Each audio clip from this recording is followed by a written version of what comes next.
Well, hello guys. So we are out here early spring and we are getting ready for the upcoming season, and I have a new bed I want to put in, and I thought let's just all do it together because it's fun to do. Now when I'm laying out a new bed, I'm going to admit I have designed before in my life, but I don't design in my own yard. I don't like to draw things out. I like to go and just go for it and get right into it and see how it's going while we're doing it. So I'm at the front of my drive, right by the road, and this is where I really want to create an entrance and somewhat of a screen because, oh yeah, there are cars. And I want to be able to, one, just look nice for the cars, but also have a nice shield for myself at the house. So what I always start with when I'm doing a new bed that is grass, as you can see, is I need to remove a lot of sod, and that's just going to take some elbow grease. You could rent a sod cutter, but the shape of this is going to be easier just to take out by hand. So I start with one of my favorite tools, which you can see I've been using a lot here lately with all the mud, and it is just a half moon edger. You've seen my other videos talking about this. It's a great way to create a deep ditch all around a bed. It creates a nice 4-inch ditch. And so what I'm going to do is start, and I have one on each side of my drive, so I'm kind of mimicking them, slight variances in size. But what I like to do is literally just start, I push down in, I pull back, and you can see what I'm starting to do is create my edge. And then I will come through with my spade and we'll start getting up all this sod. So I'm going to start first shaping it, and then guys, we're going to start taking sod up. It's pretty fun, honestly, because you're taking something from grass to all at once a flower bed. How fun, right?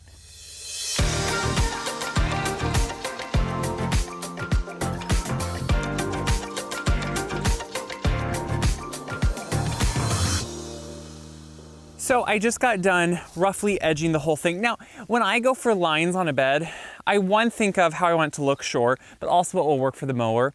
You don't want really sharp edges always out in the middle of the yard for a mower because you have to then turn a lot and it could make ruts with your mower wheel. So I do graceful curves when I'm out in the middle of the yard like this. Kip likes the graceful curves too. He sniffs around while I'm out here.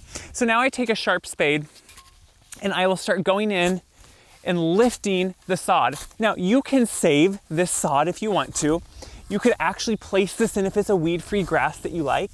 So you can literally just take, look at this, nice root structure on it. You can just go plant this in your yard, especially at this dormant state. So I am still early enough that my grass is just beginning to wake up and we have good moisture in the ground, so you can see it's pretty easy for me to go in and lift the sod, which is what I'm doing.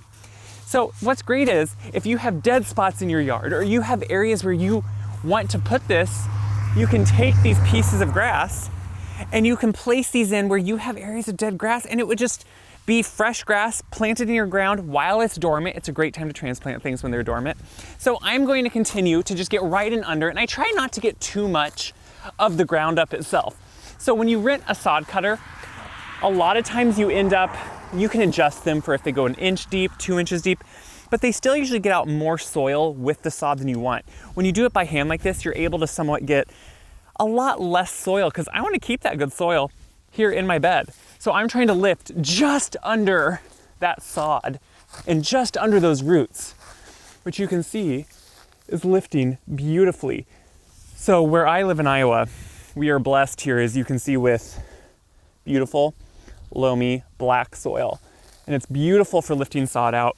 There's not a rock in sight, no clay. So I want to treat it with respect.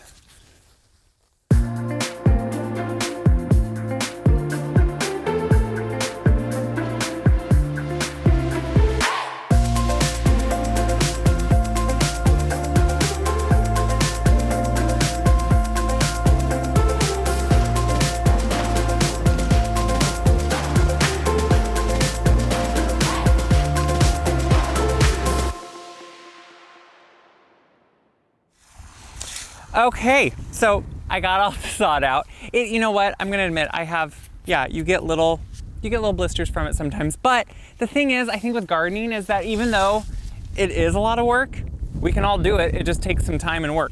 So honestly, that whole thing only took me about 32 minutes. I checked. But now I'm trying to get a little bit of the extra soil that fell from that sod up and out. And now what I want to do is give the bed a good hard edge. So I've talked about this in other videos. When I don't edge something in stone, which, yeah, someday I'd love to do everything in limestone, but that's not gonna happen right now. I do it with a half moon edger, and I just give it a deep edge. So if you give something a good 4-inch deep ditch all the way around, pick up the soil and put it up into the bed, and then we'll break up that soil and we'll use it. It's good soil. But what you can see here is forming is this beautiful deep edge. Come in here and look at this. So right here, I have this deep edge that gives me a flat surface about 4 inches deep, and then it goes up into the bed. Now I kind of keep this at an angle, and what I do is do not fill this with mulch, do not fill this with soil. This will actually kind of harden off against the air, and it will actually stop this grass from just jumping in here. And then once a year, maybe I'll come by, refreshen it with this half moon edger, and honestly, it's a no-brainer. Now, if there's any residual roots within the bed from grass, yeah, you might have to go in there and dig them out, but this grass will not be growing over into it as long as you keep this clean of mulch, of soil, let it harden off, and it's gonna be good. So I'm gonna go around. It really makes it look clean and sharp too. A lot of English gardening has these beautiful edges, and my goodness, look how good they look. They're just so clean, and it's such a great way when you don't wanna spend the money on edging to just go through and make it look nice. So I'm gonna go around the bed, give it a good sharp clean cut, then I think we're gonna transplant something into this bed. I can't wait, we're gonna just go for it.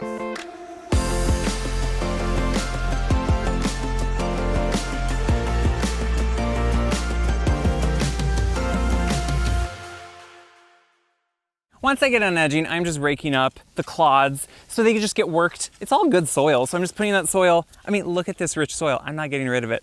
We're just putting it back into where I want it to be, the bed. And then you can go through and pick up any pieces of the sod I might have missed, any of those roots, because inevitably, when it rains, which this week we're supposed to get quite a bit of rain, this will go everywhere. So, I do not want this to root down, and I will discard that so it doesn't. But you can see once you rake it all up, it's just a beautiful bed. This is what excites me. This stage excites me a lot because at this stage, you went from just grass and now all of a sudden have a shape of a bed. You have a new space, something that will give you life, look good, give you screening, add color, all those things. So what I want to do today is transplant a tree.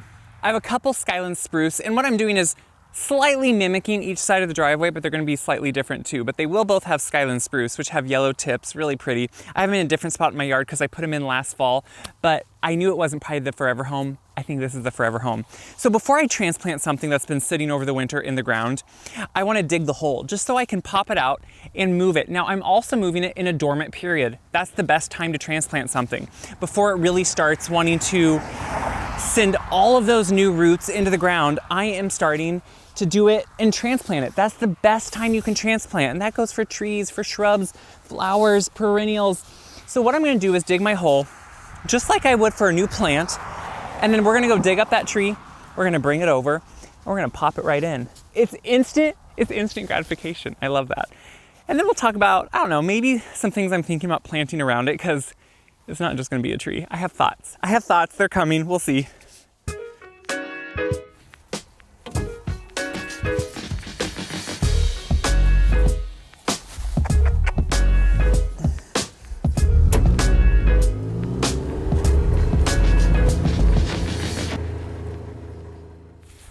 So I have two trees here, Skylands spruce. They're beautiful. They can be a little iffy in Iowa because sometimes it can be a little harsh.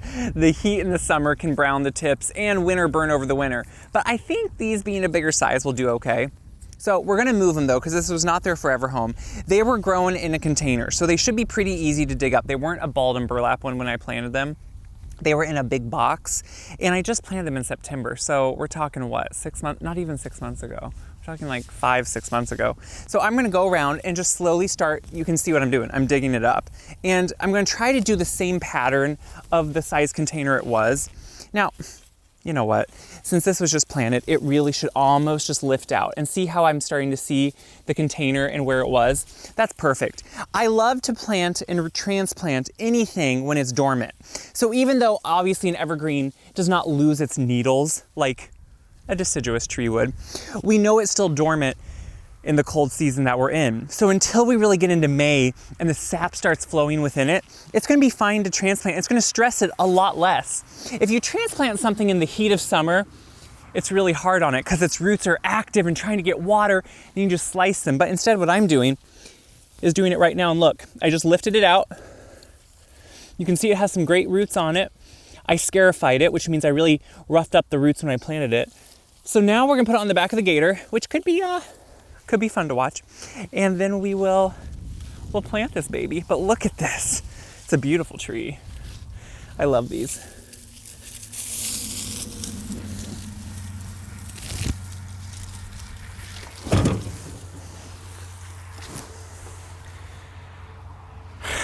I think it's ready to be planted. So we're gonna grab some biotone because I don't like to fertilize a tree that I either just plant or transplant. We'll talk about that.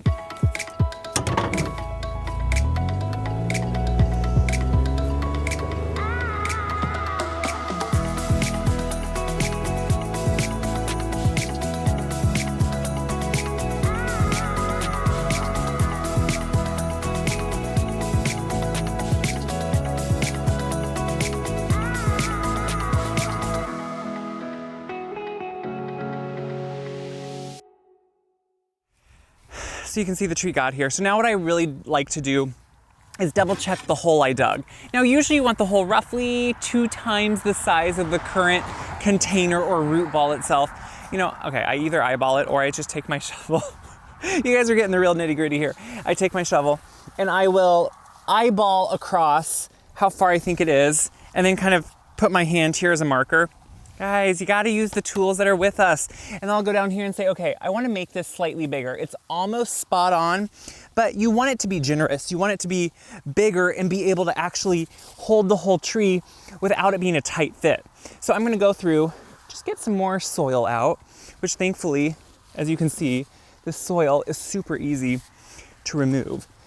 And it makes it a lot more fun to plant trees, I must say.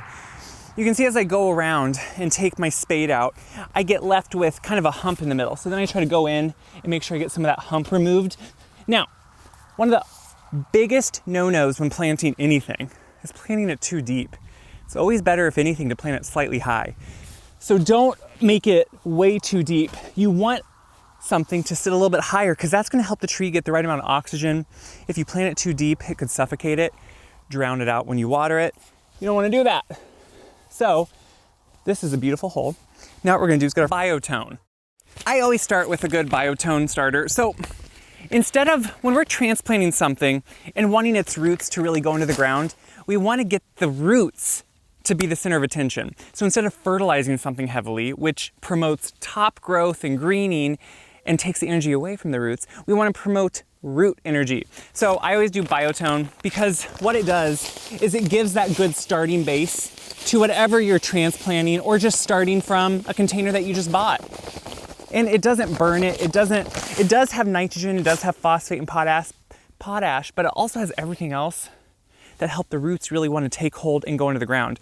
So that's what we want here. So I like to put a good dose of that in the hole. And now I'm gonna go get my tree, pop it in, and hopefully that hole's the right size. I think that's perfect. I think. So what you want to check right away is to make sure the crown or the root flare of your plant, which can be hard to do with evergreens, but you really have to lift up. And we can see that the crown is up here. So right up here, if I move some of this debris, you can see the crown and you can see the root flare. And that's where a tree or a shrub starts branching out laterally into the soil. You want to make sure that's exposed. That's exposed above grade, which is good. So now I can backfill with the soil I displaced. And look at this. Some instant screening, more importantly, some color, which I'm excited about. This is gonna do good. So I'm gonna put the soil back in, we'll get some watering going, and then dream about what will be for color, because we need color. So I'm finishing it by watering the tree. Honestly, for a tree this size, I usually would want to give it at least maybe 5 gallons to begin with. The ground has a lot of moisture in it already, so I'm not too worried, and we're still at a dormant state where the tree isn't taking up too much, but we're beginning to get warm days where it will. We water for a couple reasons. Obviously, anything newly planted needs water. Also, it gets out any of the air bubbles that are worked into the soil from transplanting and planting a new plant. So you want to definitely water for those reasons. So now that this is here, and it's kind of the focal in this area, along with my big urns, but I'm kind of excited because the fun part will come in the next couple months as plants start coming into nurseries. And I'll wait to put mulch on until I'm done, but I'm gonna add a wonderful swath of allium, the summer blooming allium, so pollinators love them, maybe some Russian sage, maybe some small evergreen shrub types here, but then lots of perennial color on the front. I don't like to do annuals because I don't want the work, and I want drought tolerant, I want rabbit tolerant. So that's why alliums, Russian sage, all those do really well here. So I'll do ones that can really take up and withstand a lot of heavy hitting like they get here, and will look good from the road because, as you can hear, there's road people. Might as well let them see some beauty, but also for me. So what did we do today? We edged a flower bed. We took out all the sod, made a brand new flower bed, gave it a hard edge to make sure the grass didn't come in, and then we transplanted a plant, which is pretty much planting a brand new plant because this was just in last year. So you can see, guys, a little bit of work, it's possible. So I have another tree to go transplant. So I'm gonna go do that and keep checking back. We're gonna finish up this bed at some point.